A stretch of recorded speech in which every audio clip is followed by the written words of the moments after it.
चला तर मग पटकन असं तयार होणारं लिंबाचं क्रश केलेलं लोणचं तयार करू. तर गरम पाण्यात लिंब टाकून घ्यायचे. अर्धा किलो लिंब घेतलं. गरम पाण्यामुळे लिंबाचा जो कडसरपणा आहे तो येत नाही, कमी होतो तो.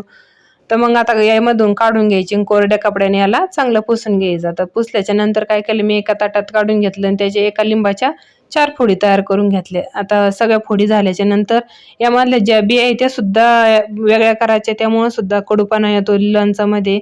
आता बिना पाणी टाकताच हे क्रश तयार करून घ्यायचं यामध्ये लिंबाचं आबडधोबड असं. तर मग क्रश तयार झालं की कढई गरम करायला ठेवली. कमी गॅसवरच याला परतून घ्यायचं. जेवढं लिंबाचा क्रश आहे तेवढी साखर टाकायची आणि 3 चमचे मीठ टाकायचं, 2 चमचे लाल तिखट टाकायचं. लाल तिखट सुद्धा तुम्ही कमी जास्त करू शकता.